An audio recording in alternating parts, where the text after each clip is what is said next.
माता रानी जी के सभी प्यारे भक्तों को जय माता जी की। आज की इस वीडियो में हम आपको माता वैष्णो देवी जी के बारे में कुछ जानकारी देना चाहते हैं। वैसे तो विश्व भर में और भारतवर्ष में माता रानी अनेक नामों से जानी जाती हैं। कोई उन्हें माता रानी बुलाता है तो कोई शेरा वाली, कोई पहाड़ा वाली, तो कोई माँ वैष्णो देवी जी के नाम से उन्हें सुसज्जित करता है।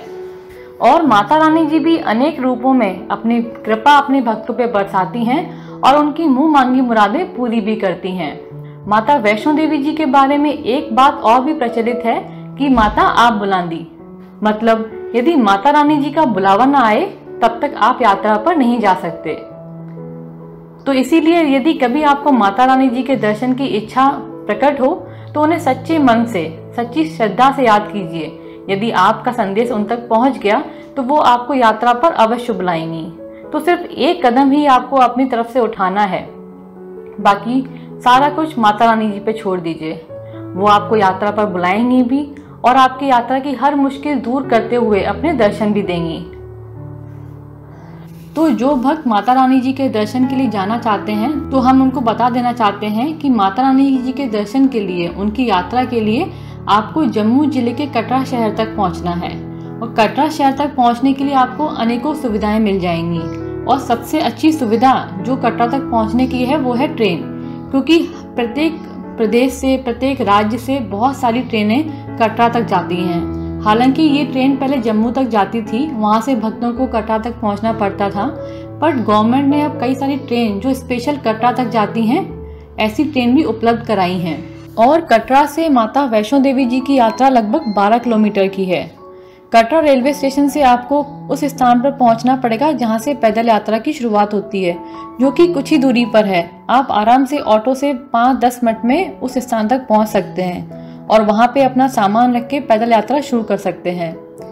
कटरा से माता रानी के भवन तक पहुंचने के लिए कई सारे पड़ाव आएंगे, जैसे कि बाण गंगा, चरण पादुका, अर्धकुंवारी, हिमकोटि, सांझी छत, भवन पे पहुंच के आप माता रानी जी के दर्शन प्राप्त कर सकते हैं। और मान्यता है कि माता रानी जी के दर्शन प्राप्त करने के बाद आपको भैरव बाबा के दर्शन करने के लिए भी जाना होता है, जो कि भवन से सिर्फ 2 किलोमीटर की दूरी पर ही है, और तभी आपकी यात्रा संपूर्ण मानी जाती है। इससे जुड़ी जो भी कथाएं हैं कि ऐसा क्यों बोला गया है, बाण गंगा का क्या अपना मान्यता है, चरण पादुका की अपनी क्या मान्यता है, अर्धकुंवारी पे माता कितने दिन रही थी, क्यों रही थी, इन सब से जुड़ी सारी जानकारी हम आपको आने वाली वीडियोस में देंगे। तो हम आपको बता देना चाहते हैं कि कटरा से माता वैष्णो देवी की चढ़ाई के लिए आपको बहुत सारी सुविधाएं मिल जाएंगी, जैसे कि आपको पिट्ठू, पालकी, घोड़े बहुत ही आसानी से मिल जाएंगे। और जो चढ़ाई है अर्धकुंवारी तक की थोड़ी सी मुश्किल है, ज़्यादा नहीं है। आप अगर श्रद्धा से माता रानी का नाम जपते हुए धीरे धीरे चलेंगे तो अर्धकुंवारी तक की यात्रा आप आसानी से कर सकते हैं। वहाँ कुछ देर विश्राम करके आगे की यात्रा शुरू करेंगे, जो कि बहुत ही समतल है। और सबसे अच्छी बात है कि माता वैष्णो देवी जी की यात्रा में बहुत सारी सुविधाएं गवर्नमेंट ने उपलब्ध कराई हैं। जगह जगह खाने के लिए अरेंजमेंट्स हैं, ढाबे हैं, बहुत सारी शॉप्स हैं जहां से आप अपने ज़रूरत का सामान भी ले सकते हैं। इसके अलावा जो मेन है वो यह है कि ट्रैक बहुत ही अच्छा बना हुआ है। पूरा ट्रैक शेल्टर शेड है, जहाँ पे आपको बारिश धूप का अनुमान भी नहीं पता चलेगा। आप आराम से धीरे धीरे माता रानी का नाम जपते हुए दर्शन के लिए जा सकते हैं।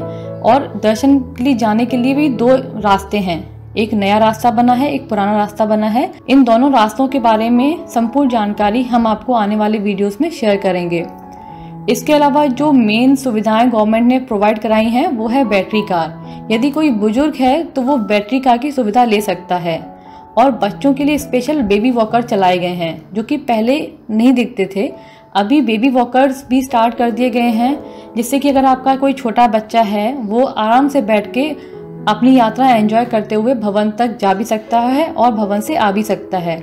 इससे बच्चे को गोद में कैरी करना या फिर पिट्ठू वाले को देना या पालकी वाले को देना से भी आप बच जाओगे। और बेबी वॉकर में बच्चा बैठ के आराम से अपनी यात्रा कर सकता है।